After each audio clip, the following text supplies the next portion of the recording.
You got the timer? Perfect. All right. A timer and a few photos.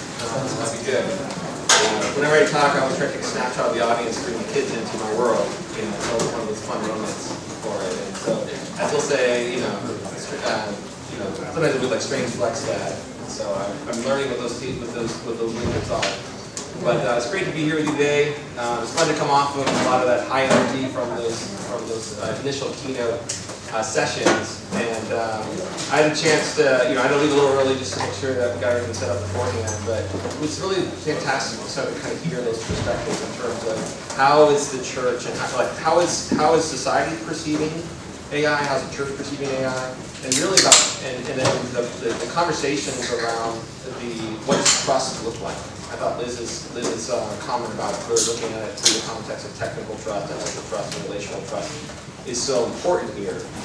One of the things that is exciting for me as a technologist, and so I'll tell you my story in a second, is to kind of watch the rate of invention that we're in right now.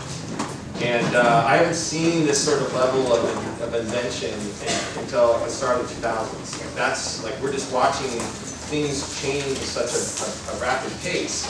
But the challenge with the rate of invention that we're seeing is like the natural, I would say that systems have friction points that slow things down. And those are kind of the built-in safety nets that we live in. When rate of invention is at the high pace that we're experiencing today, those safety nets tend to fail. Because it's almost like when you're seeing coming around a corner and also you see a car for the first time, you try to spin on the brakes. They're all about reaction time between those built-in triggers, kind of slow the things down. And AI has that risk. It is so rapid in its adoption right now that we have to really sort of be thoughtful, like what Liz was putting out there to say, it's like we can't just follow it. We actually got to lead it and guide it. Otherwise, it will make decisions for us that become like the car. You spin out. You have very little control at that point in time. And so this conference is so important as a whole because it really causes us to stop and wonder, and then where can this go? And then as a community, decide and align around how do we shape its direction. So there's a moral imperative for us as believers to sort of ensure that the technology that we're building and the technology that gets built together has that thoughtfulness that we saw come out of today's session. And because if we don't, we will find that that we could hit a moment and we could have a spin out and all of a sudden find ourselves in a scenario where we aren't where we want to be. And I know as one voice amongst many, it's like I'm committed to do everything I can to sort of stay in there and say, how do we make sure that we are guiding and directing the technology where we want it to be? And so, that's the fun part of these getting us together and watching all the dialogue in between is to really carry that concept with you as you talk with each other, which is be excited about where it's going, but then how do we want to direct where we want it to go. So my name is Ben Elmore. I am the founder of Servant.io. My background is I had the privilege of growing up in a household really early. My father was in technology, so I learned how to program when I was 12. Went from high school right into Deloitte. 2 years later, the internet came on, and Deloitte, at least my branch of it, wasn't sure if this was going to be a real thing, because at that point in time, we were making a ton of money on client server tech. And so a handful of us said, hey, why don't we go try this game of entrepreneurism? And so I jumped right into that and had the front row seat of kind of watching the .com boom go. And ever since then, I've been in that forefront of watching these emerging technologies come out. And I'm deeply passionate about what emerging tech brings to the table, because it's a constant redefinition of how we can serve people well. And what I found in doing this for longer than I care to admit is that when you as an organization, whether you're for-profit or non-profit, decide to get really intimate and really obsessed about who you're serving, and you make that your pursuit of everything that you do, people's lives are changed, customers are served, and organizations grow. And so that's what always gets me excited about this along the way. And so today what I'm going to be talking about is digital discipleship. I have a personal passion for discipleship. It's kind of one of those fun moments for me where someone that I have the privilege to actually disciple and mentor because I see those as interchangeable, is actually here with me. I was able to bring a few of those members onto my team. And there's nothing quite like watching somebody grow and investing a part of you inside of it. But here's what I found with discipleship is that it's hard. It is a one-on-one, engagement that takes a tremendous amount of time because discipleship requires that investment in someone's life. And in order to do it well, it requires context. And so, what we're going to talk about today is like how does AI really unlock this next generation of digital discipleship that we can do. So as I mentioned, I'm from Servant. Servant is a business and technology consultancy. Think of us as like a McKinsey or IDEO for the church. We have a singular focus in our vision is to create a platform where we can get the world's best talent together and then as a group serve Christ-centered organizations. We work in both the nonprofit side, and then we also work in the marketplace side. The thing for us is like we got to see a Christ at the center of your mission. We got to look at whether you're going to be building wealth, build it for the church. If you're going to have a platform, steward it well for the gospel. If you have a mission, make sure it's progressive. And so with that, what we do is we build beautiful, impactful strategies, products, and digital experiences because we want to see the global church grow, thrive, and flourish in digital age. That's who we are. That's what I'm passionate about. This is my second chapter. After I've been in private markets for 20 some odd years now, God's opened the door for me to be able to sort of take the talent and skill I learned in serving organizations like Under Armour, Nike, NASA, the Department of Defense, the intelligence community, all those fun organizations that I've been able to do, and say, bring that expertise and that skill set into serving our church. And it has been an absolute blast for me. So I'm talking about the conversational revolution, which is reimagining digital discipleship in the age of AI. And so I'll start out with a question for us to kind of prime the pump here. I will never do this for another time. Which is three questions. One is, what is the difference between discipleship and teaching? Second is, why is digital discipleship so hard? And then also, why has it not been solved well to date? Because this is what we're going to lead into today. As I got ready for this talk, what I thought about over and over again is one of my favorite movies that came out during the .com era, which was The Matrix. And it's Neo, which he says, do you want to have the red pill or the blue pill? Do you want to go ahead and live in ignorance, or do you want to be awakened? And so if you're in this room, you all decided to take the red pill with you today. So here's where we're going to start with, which is welcome to the real world. Because the reality, the reason why it's been so hard is that you are in a box. We have been designing and building systems today that have been heavily influenced by market forces. We look at what we do, and we have to look at it through the lens of this, what has the technology that we are building and leveraging today been informed, trained, and optimized around? Because what we find is that the market is really rewards organizations that are saying, we want you to have as much reach as you possibly can, to engage as many customers, and I'm part of it, like our ad tech and martech. It's like, how do I get in front of people? How do I interrupt their day? How do I bring them into a funnel? How do I sell them a goods or service? And then how do I do everything I can to keep an arm's distance from them? Because it's really expensive to serve someone. In fact, it's a 10 to 1 difference between having you serve yourself and me actually engaging with you. And I want to keep arm's distance until you want to buy something again. And so our technologies of today are optimized around that. And so as we are designing the systems that we're working with, we got to recognize that bias, that unconscious bias, is informing the technologies that we look out as mentors, all the things that we see in the private markets, and we're saying that's the best practices. Those best practices are oriented around a market force, which is how do I maximize the profitability? How do I've done it, right? How do I think about the lifetime value of the customer? How do I think about the average order value? I'm all thinking through that lens because it's important for me as a private business is to sort of make that kind of motivation. Now the challenge for that is that this means that we are optimizing around what I consider a high reach, low touch environment. Now, if we recognize that to be true, so I'm seeing some nods here, so right now you can't unsee it. It means that everything you've been building, right, everything you've looked at as like a best of breed, it is all around high reach, low touch.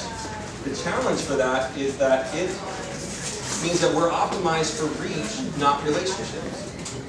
The challenge with the difference between teaching and discipleship is that teaching is actually bringing you into my world and then walking you through a very set curriculum and then producing some sort of certification or outcome on the side. So you are in my world. Discipleship is not about that. Mentoring is actually sitting down, listening, and then entering your world and providing the nudge and insights and guidance at the right moments that will actually change your trajectory because it's deeply contextualized. I think of some of the mentoring sessions that I've had, and it's about listening, and it's like the conversation will go all over the place, and it's like, well, let's go back to this one thing. Is that really the thing that you need? Is that really what you're wanting to talk about? Or is that a proxy for what actually is going on in your life, and how do I sort of solve that one? It is hard to sort of do that unless you're in that moment with a person. And then, which is why discipleship is really hard. Spiritual formation takes that. Because it's not, and then when we think about bringing that to the digital world, all the technologies, all the patterns that we see out there are looking from the standpoint of reach, bring them into our world, low touch. Not this concept of contextualized relationship. And so those market forces have made their way into the church, and so what you can see about is like what we have mastered to date is reaching and preaching and teaching. So I look at the church and there's 5 aspects of ministry.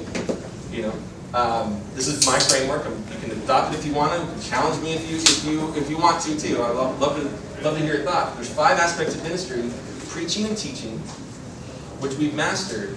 But then there's discipleship, evangelism, and mercy, which we have neglected, and for real reasons. Is because it is really hard to build systems that are solving not a high reach, low touch, but what I would say a high presence with a targeted or limited reach. Because if you go outside of the market, no one pays for that. And so the technologies that have been there are really nascent.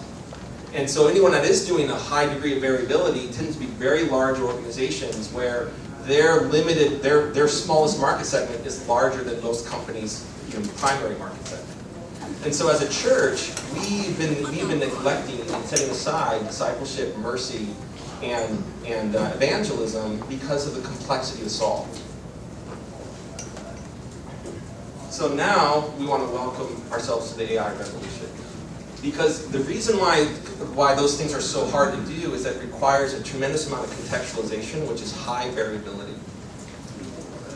And so, and high variability meant that, for example, if I have to have a content library that is super contextualized. So if I had to build it all myself, it meant that I'd have to build thousands of versions of the same piece of content to make sure that it was targeted for an individual's lives. Well, that means I have to have a large internal organization to be able to create the content, as well as a very sophisticated system that presents the content, and a very sophisticated algorithm that matches the content to the person. That takes a lot to do, traditionally, but no longer. Because what AI has done is that it has introduced 3 things which I think revolutionize what we can do in those areas of high presence aspects of ministry. First, it's removed the technical constraints the technical complexity that has plagued us. That scenario where I need a piece of content said 1,000 different ways. I can now go ahead and take the same piece of content and I can say to AI, give me 1,000 permutations of the same content, reword it 1,000 ways, and then I can go ahead matching. Another thing that's really challenging. I can say, match this to me. Of that now 1,000 ways that content can be said, match it to me based upon this intent that I have. If we look at it from a matching perspective, I can say, help me this is what I'm feeling, what's most likely to be relevant to me. Those questions, which before created very complex decision-making rules engines, are now available to us in off-the-shelf tools. And so what we saw as AI did is it brought in the technical constraint off the table. The second is it removed cost. So when I think about when we built in the past, and I've always been on the front end of new, it's very expensive to do new things. The barrier of entry into a new market is really hard. Models aren't proven. The technology the foundations haven't been built. Everything has to get built, and so cost becomes a real constraint. Because every ministry, every organization is ruled by what capital do I have, whether human capital or actually real capital. And so when cost comes to the table, or, which is, I don't have the team that actually can build it, then we have to say, I can't focus on that anymore. I need to focus on the problems that I can solve with the limited capital that I do have. And so now cost is better. And then finally, the thing that AI revolution is that it's teaching new consumer behavior, new business behaviors. So I've built plenty of things over my time. I've seen plenty of things built that are technically feasible, but it's a new motion for most people that they reject it. And so there's this framework I've used, which is called foreign and familiar. People will do new things as long as there's an ounce of familiarity in the process. And so how do we get familiar with something? Well, we get familiar to it through advertising. We get familiar to it by watching, other tools in other industries, the other applications that I use, the conversation in the streets, the way that I experience things at work. All those things make things familiar, and so I can introduce something foreign, which is new. Anything new is foreign, as long as I have an ounce of familiarity to it. And so what we're seeing with AI is that the adoption is so rapid that now we've broken through a lot of behavioral resistance. We've broken through the cost resistance and now the complexity resistance, which now means that we can go after and solve brand new problems. Because what happens is, in order for when you watch these big revolutions, it's coming from the fact that the technology has removed constraints that allow a whole new market segments to go. So let me show you through these three things in a bit more detail. The first one is we look at this through funnels to conversations. So the big part of the way that we've built systems over the years is we've done what we call structured journeys. I'm a big fan of journey mapping. That doesn't go away. But what journey mapping's goal to do is to sort of help you think through what is the most logical place or journey that I'm going to walk a user through. Because every journey takes time. But if you've ever done anything in discipleship, it's a conversation. I've sat in many coffee shops. Actually, I had the same short order coffee shop in my home I bought everyone to. And it'd be 45 minutes in before I found the thing that I needed to address in that conversation. So it was not a journey. I didn't start.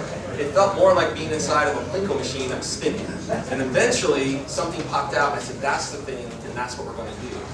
And so what we have now with AI, because of the infinite amount of variation that's available to us from both matching and from content creation, is that we no longer have to go into hard structures. We now have this ability to sort of be conversational in what we do. And so this is going to require us to sort of design, for those that love to do product design, right, for those that are orchestrating programs, is we need to start to think conversationally, not structured.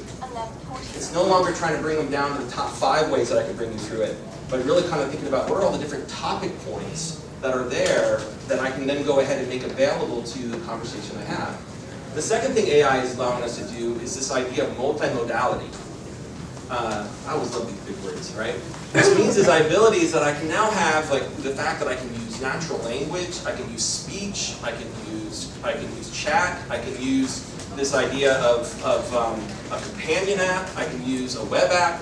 We have this ability, each one of those represents a different mode, but because the same conversation is the backbone, that's because all our web apps are, right? The whole point of having a digital presence is so you have a digital conversation with your customer. We've just been limited by saying that I can give you this infinite number of conversations as long as it's one of these 10 ways in which you talk to me. Now I can say I can really have an infinite number of ways of doing it because at the center of all the multimodality is this ongoing conversation and narrative that's happening between people, which allows me to sort of be able to meet them on their mode of choice and allowing me to sort of side switch into other modes. So I can actually move from I'm doing it self-service to I'm actually doing it with a live person, back into doing self-service, switching from having it read it to me to having allow me to text it to allow it to sort of be expressed inside of a traditional web experience. All that's available because we can actually now start to have at the heartbeat of it is an unstructured conversation that can be expressed in all those modalities. And then finally, what it's done is allowed for organizational transformation. The heartbeat behind every good customer experience is an equally powerful, if not more powerful, employee experience. Team members have to be, if I'm going to have a conversation between an organization, as an organization with a person, I can't just let the organization be this nebulous, app in the cloud. I actually have to have it connected deeply into who I am as an organization. The people of my organization have to have the relationship, even if technology is augmenting their ability to have reach. And so AI is allowing us to sort of do automation of core administrative tasks to be able to sort of take an individual and 10x or 100x their effectiveness, which then releases that organizational constraints that we have. So knowing that AI has sort of come in, and I'm lifting and saying, look, you've been in a box. AI has now removed the box. And in those specific ways, how can we then go ahead and build into the future? And so what I see is a future now with us being able to step into evangelism, discipleship, and mercy in brand new ways, because we now have an ability to sort of go at evangelism and really be a matter of asking questions around what is the need? What's the felt need of your heart? What is the thing that you're struggling with? And I can enter into that danger zone very quickly. I can let you ramble for a half hour and very quickly start to determine what is the things that you are biased on, what is the things that you've been tripped over on, and use that to actually engage you conversationally as opposed to try to say like, great, have you accepted Christ? Now, granted, I want to bring them there, but I want to bring them there by understanding what their needs are. So felt needs is a big thing. Discipleship, which is about this adaptive growth paths that allows for that both self-directed, but always within the context of a mentor. Or mercy, which I love and I'm so passionate about, which is saying how do we care for the physical, mental, emotional needs of the people around us. There's no greater way for us to bring someone to Christ than to actually step into their world, walk with them, and care for them. Jesus, whenever he came, he didn't come and say, get saved first and then I'll heal you. Get saved first, then I'll meet your needs. He said, what is your need? He reacted in that point of need, and from that response with gratitude permeates lives. But that's hard. It's hard because I got to coordinate. First I got to identify your need, and then I have to be able to sort of resource that need. And that complexity has made it out of reach for so long, but it's no longer there given the technologies of today. And so with that, it allows us to sort of create these powerful customer experiences, these powerful employee experiences, and taking resource-strapped mission organizations or resource-strapped organizations to say, I've just given you, if we're thoughtful in the way that we approach, I can all of a sudden, I can give you double your budget or triple your budget simply by the way that I retrain your organization to think. I don't have to put any more resources into you to actually give you more capacity and more scale. That's powerful. Now, what I want to start with, but there is a catch. So I started this talk out by saying that we have a moral imperative as Christian leaders to sort of direct the technology and where we want it to go. And that's because technology has a shadow side. Now, we shouldn't be afraid of it, but we are dang going to be aware of it. Because the reality is that technology will do whatever you tell it to do. And when you don't, it will do what it wants to do. It will revert to the mean. You've seen those initial, in no better way did you get a chance to see that when those initial AI models came out, and when there was no constraints around them, what you saw was a high bias towards male. High bias. You saw talked about the vitriol that would come out of it, because what it was is, I would say, like, it's an algorithm. It's just a predictive algorithm, very sophisticated, but at the heartbeat of it, it's a predictive algorithm trained on the bulk of the data that was available to it, which happened to sort of be dominated by a male-oriented society, and it happened to be skewed towards more negative. And so the meaning for what it was doing was the biases were shown in that moment. Now, we started to sort of eliminate by putting constraints on those biases, but just because those biases are masked doesn't mean that they're not. And so technology is a powerful tool, but only when directed. So we got to start thinking through a human-centric design principle and a kingdom-centric design principle to make sure that we are always telling it what to do so that we don't ever have it taking us where it wants to go. And that's the number one reason why I've seen technology fail, is that organizations don't take the time and the thoughtfulness to be able to say, what's my outcome and how do I want the experience to be? And they'll just pull a technology off the shelf, start to use it, and say, this isn't where I expected it to go. I'm like, you didn't tell it where to go. And so we got to go ahead and put in some design principles. So there's 6 that I'll talk about here really quickly. One is that as a kingdom-centered design principle, we look at this as like, we want to move people towards each other. Because we talk about the market bias, right? Market force said high touch, high reach, low touch. which meant that it was going to push you towards self-service. If I don't say push it towards each other, where's it going to go? Towards self-service. It will push you towards isolation if you let it, because the market rewards arm's length away until you want to buy something more. So we got to say no. I want to make sure there's always a person in that. Human in the loop is important for us because it's an imperative of the design that we need to build into it. Otherwise, we will let it go ahead and just consume all by itself. Second is co-laboring together. Unique heartbeat of the church is the call to co-labor. He said that, Jesus said he'll know you by the way that you love one another. The way we operate in unity is unique to us. Every other market I've served is all about how do I put walled gardens around my content, how do I keep everyone inside my ecosystem. But the church is meant to collaborate together to save the lost. We are built for co-laboring together. So we got to think about how do we go ahead and from the beginning, from a posture of the heart to the way that we build our systems, be mindful about this co-laboring. We want to think about in that, how do we sort of be augmenting the human experience, not trying to automate it away. I'm a big fan of automation. I think we can go ahead and give the ability for an individual to sort of have 10x their effectiveness. I think about the ability for technology that's available today to take someone that has no training within now weeks, be effective at a job, creates tremendous amount of economic opportunity for folks. But it also, if you're not thinking about how do I make a person more effective, but instead of how do I replace a person, what we're going to do is find systems that are completely out of touch with humanity. We got the faith market. It's only a market we can serve, not own. Like, we're not meant to own this thing. We're meant to partner with God in it. We think about governance, yes. Silos, no. So we should be thinking about how do we make sure that we have strong governance and good data sharing. And finally, we want to be having this real emphasis on felt needs. Like the models of the day, the CPDs that are out there, like the databases that drive our MarTech, are all oriented about buyer's journeys. How do I sort of think about you in the context of making you aware of a pain you didn't realize you had? Like, oh, you really needed that. By the way, I happen to go ahead and be someone that solves that if you want to buy from me. That's their models built upon that. But a Christ-centered or kingdom-centered design starts with this idea of the person and the felt needs and the fluidity of the felt needs that an individual has. So these are things that we want to do, because if we start to design this in from the beginning, we can start to predict and project the outcome for it, which ultimately should be a flourishing of our society.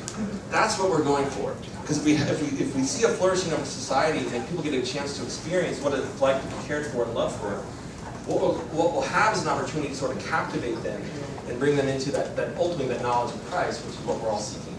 So this is what dreaming new dreams look like for us.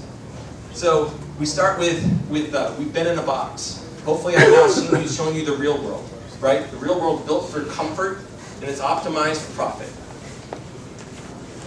AI is sort of lifting the tools to say that we can remove that constraint of complexity that would allow us to go into these use cases. We've seen why. We've seen like, all right, now as we step into these new use cases, don't just use the technology wildly, use the technology responsibly by putting real constraints around it, right? Don't let technology go where it wants to go, tell it where you want it to go. Now we can start to dream, knowing that there's a blank canvas that's in front of us.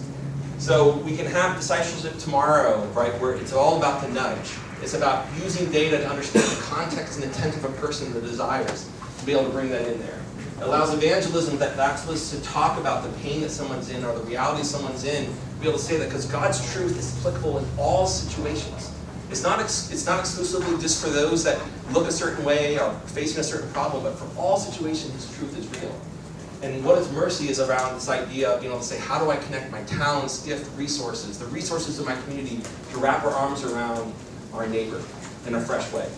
Not just from a standpoint of a text and a tweet, but to be able to solve the emotional and physical needs and the mental needs of our community.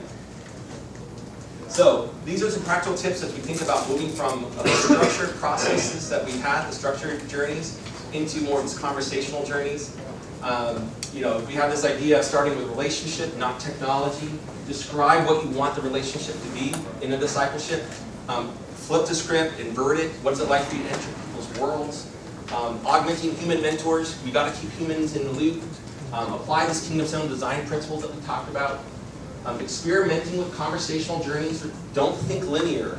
Think about that spinning Plinko machine. How do we think of it as providing as rich of a data set, the multiplicity of all the different topic points that we might be able to want to do, and allow and trust that the conversation is going to build over time and have digital experiences that will expose that. Think about multimodality, so how does a text, like a chat-based interface, a voice-based interface, or these visual applications of tomorrow might work together that allows us to move in and out of them. Think about companion applications where a mentor can step into someone's life that's on and at different touch points. So you have a mixture of someone self-directed and guided, in-person guided. And then like start lean, start small and learn fast. Like we're in a brand new age of experimentation. There's nothing more exciting to me than what this time is, because what we had now is a box that we were in, and that box is actually, in those gates, some of them are self-imposed, many of them are real. We all are resource constrained. Even the richest companies of this world, even the most well-resourced, you are still constrained. You cannot do everything, which is why God drives us to partnership.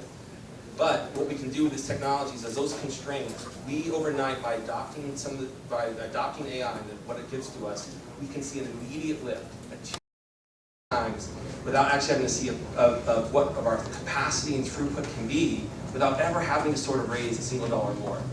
So the world is now our oyster. You know, we have a blank canvas in front of us. So my invitation to you, hopefully spark that excitement of what we can do. Hopefully I've sparked that the mandate to kind of own and direct the conversations, and ultimately spark the creativity to build new. So come build with us. This is a link to our Servant Labs, and thank you so much.